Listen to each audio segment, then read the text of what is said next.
الحمد لله إن الحمد لله نحمده ونستعينه ونستغفره ونؤمن به ونتوكل عليه ونعوذ بالله من شرور أنفسنا ومن سيئات أعمالنا وأشهد أن لا إله إلا الله وحده لا شريك له وأشهد أن محمدا عبده ورسوله.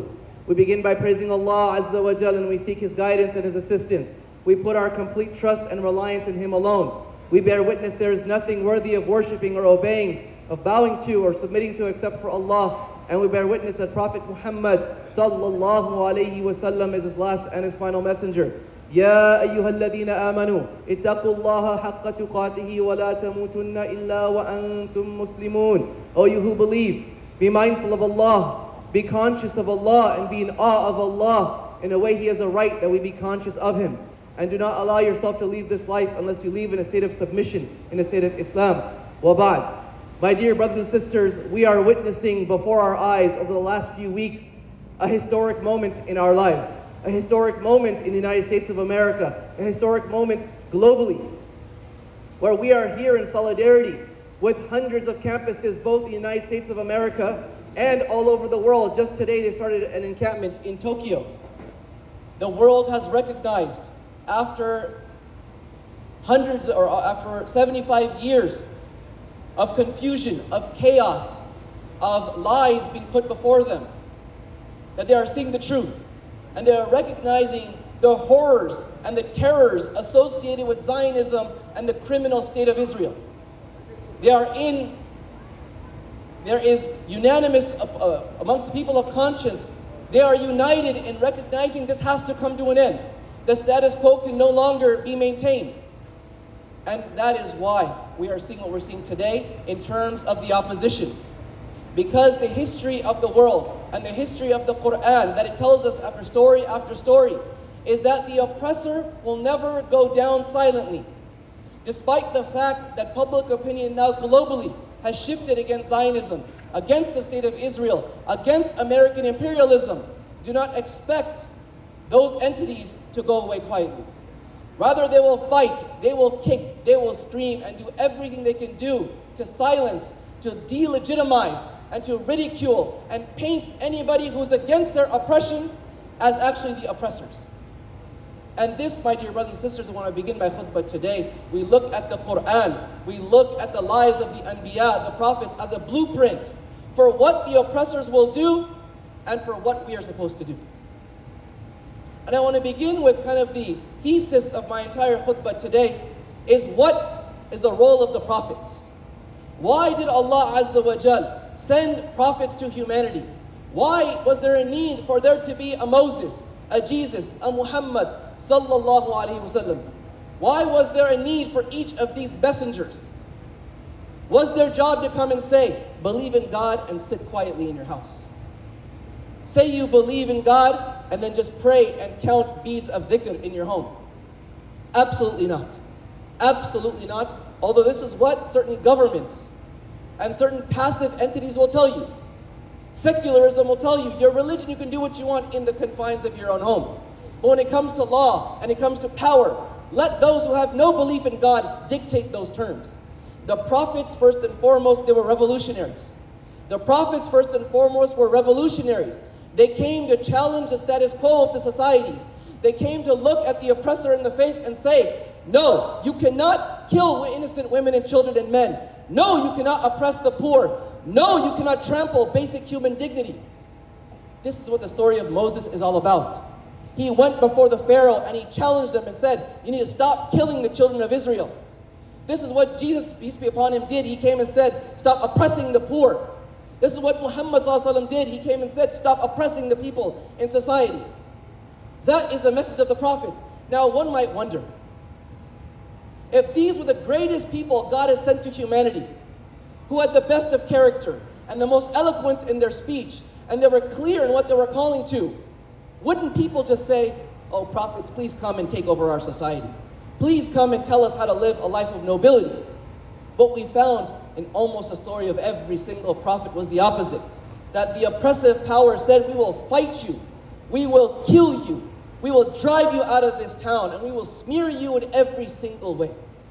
So my dear brothers and sisters in humanity who are today, my Muslim brothers and sisters, and all people of conscience, that we are witnessing this today and we are reliving history. We are standing to do the job of the prophets. When Allah says in the Quran, وَلَقَدْ بَعَثْنَا فِي كُلِّ أُمَّةٍ رَسُولًا, that we have sent to every nation a messenger, أَنْ يَعْبَدُوا اللَّهَ وَاجْتَنِبُوا الطَّاغُوتَ, that our job is to say we stand here calling to God, to the causes of Allah, the causes of justice, the causes of righteousness, and to avoid and to stay away from and to repel the false gods. And the false gods of today are Zionism. The false gods of today are American capitalism and imperialism, and what the Zionist state of Israel stands for.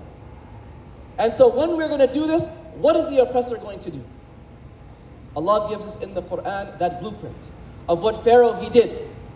One of the first things he does is he proclaims and he thinks he himself is God.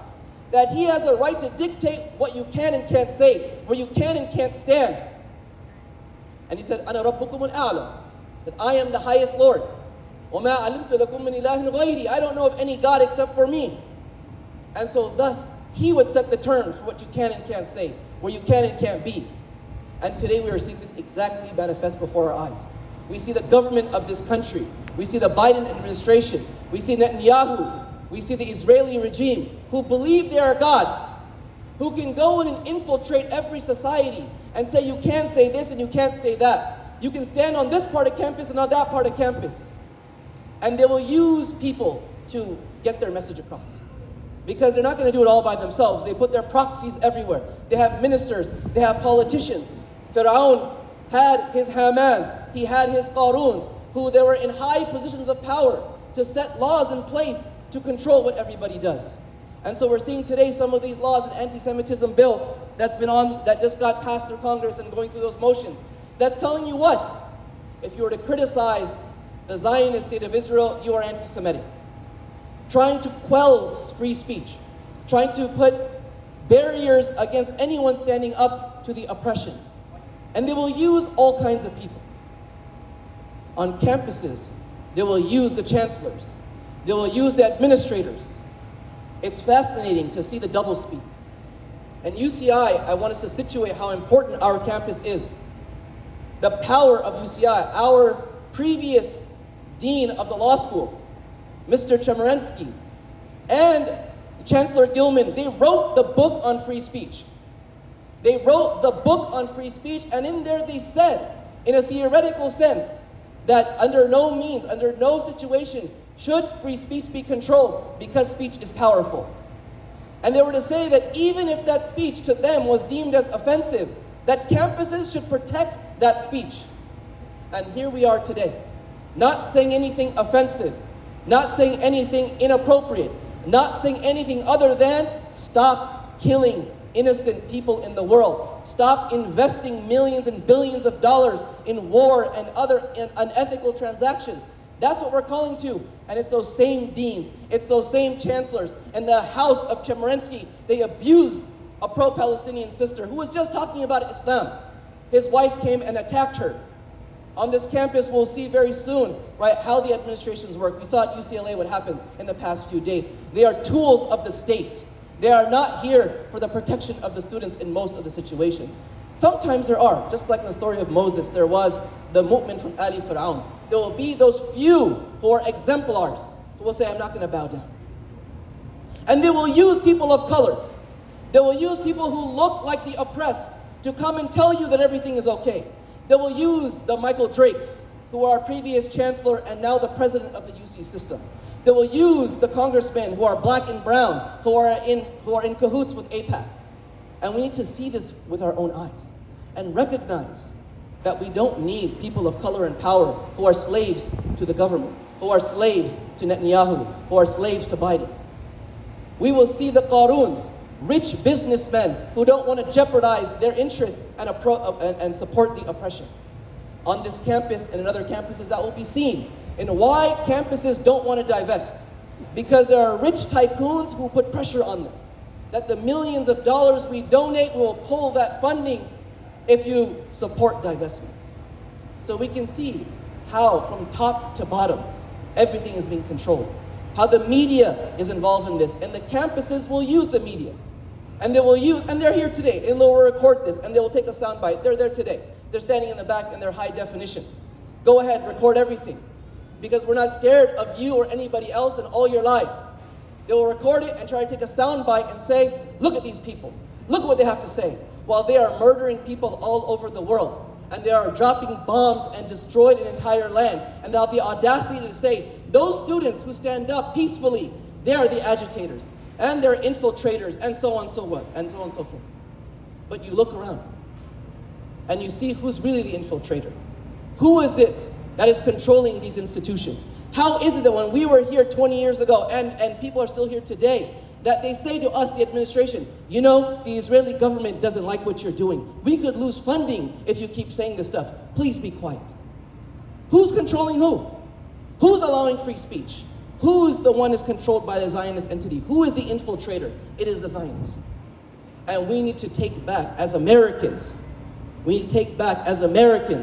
our fundamental laws of the right to speak our minds freely and not allow foreign governments to control what we can and cannot say. Netanyahu cannot control what we say on our campuses. And we need to stand up for it as Muslims and people of justice. We want to protect the First Amendment. We want to protect humans' rights in this country to say what is fair and to say what's on their minds, even if we don't like it. That is protected speech, and we, the same way, have that exact same right. What we're seeing is a duplicity. The chancellor will write a book, and the dean of the law school and say free speech is protected in theory, but when it's against my interest and the interest of my masters, then that free speech is not okay.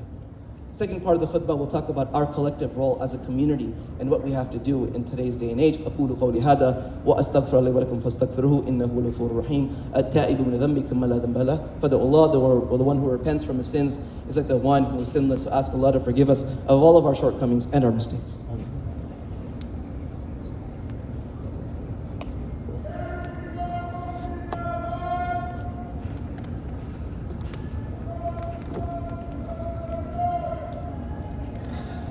Alhamdulillah wa kafa wa salatan wa salaman ala rasulillah wa ala alihi wa sahbihi man wala. My dear brothers and sisters, we are here today as community members, supporting our brothers and our sisters and the students at UC Irvine.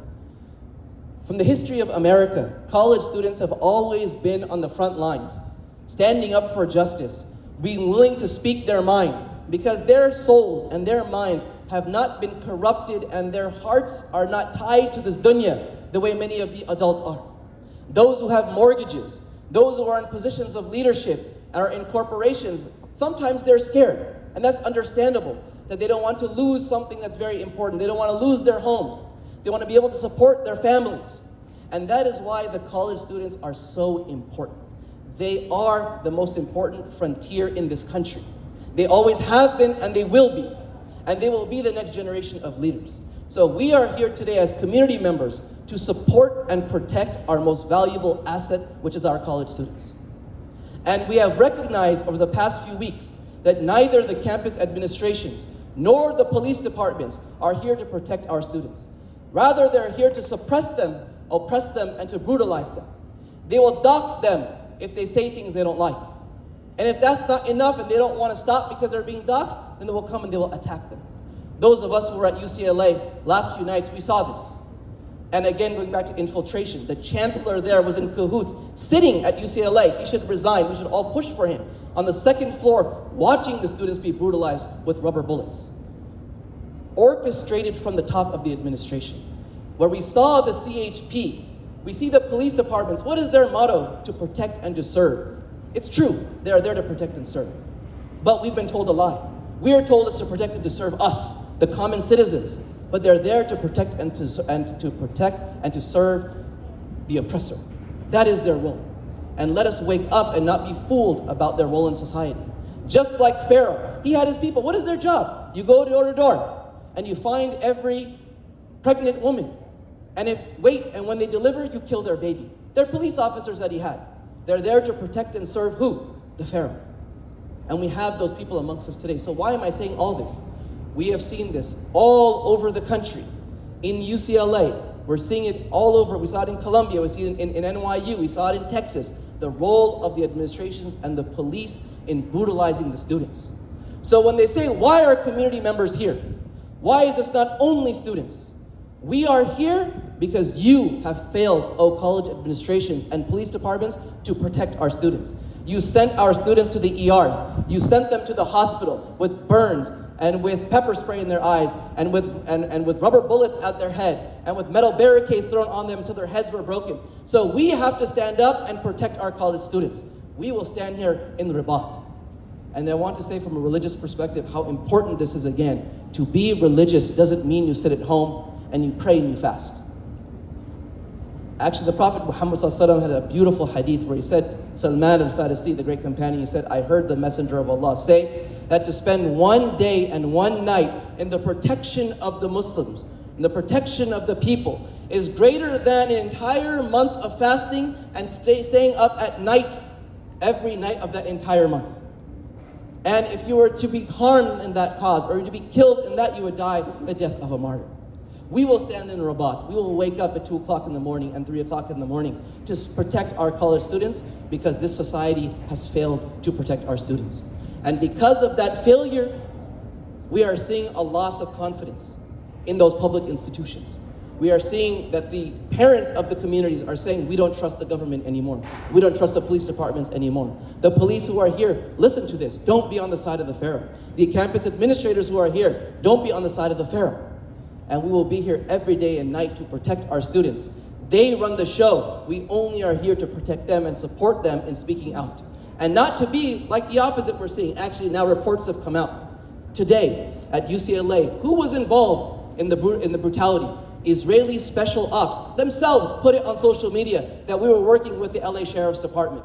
At NYU, one of the major professors, at Columbia, one of the major professor that was in charge of all this was a professor who is working with NYPD in Tel Aviv. So the NYPD has an office right in Tel Aviv, and so it's Israeli entities that are running our police departments, training them to beat and to harm our students. So we will stand here in Rabat defending our students. The students need to know we are here for them day and night, 24 hours a day, with our voices, with our wealth, with our blood. We will defend you because this country depends on you, and the world depends on your voices. We ask Allah Azza wa Jal to give us the ability to be in your service and in your protection. And we ask Allah Subhanahu wa Ta'ala to allow us to witness this moment and to see the crumbling of Zionism before our eyes. And we ask Allah Azza wa Jal to bring all of those people of conscience to see the truth, to worship Allah Azza wa Jal, and to be in solidarity with Muslims all over the world. اللهم اهدنا فيمن هديت وعافنا فيمن عافيت وتولنا فيمن توليت وبارك لنا فيما أعطيت إنك تقضي بالحق سبحانك ولا يقضى عليك ولك الشكران بما أعطيت نستغفرك اللهم من جميع الذنوب والخطايا ونتوب إليك ربنا آتنا في الدنيا حسنة وفي الآخرة حسنة وقنا عذاب النار ربنا لا تزغ قلوبنا بعد إذ هديتنا وهب لنا من لدنك رحمة إنك أنت الوهاب اللهم ألف بين قلوبنا اللهم وحد صفوفنا اللهم اهدنا واهد بنا واجعلنا سببا لمن اهتدى اللهم مكن لدينك في الأرض وافتح له قلوب الناس. Oh Allah, we ask you to alleviate the pain and suffering of Muslims all over the world. Oh Allah, we ask you to alleviate the pain and suffering of our brothers and sisters in Gaza. Oh Allah, we ask you to give them strength. Allah, we ask you to give water to those who are thirsty, and food to those who are hungry, and shelter to those who have no shelter, to give peace to those who are scared. اللهم انصر إخواننا المستضعفين في غزة. اللهم انصر إخواننا المستضعفين في غزة. اللهم انصر إخواننا المستضعفين في فلسطين وفي كل مكان يا رب العالمين.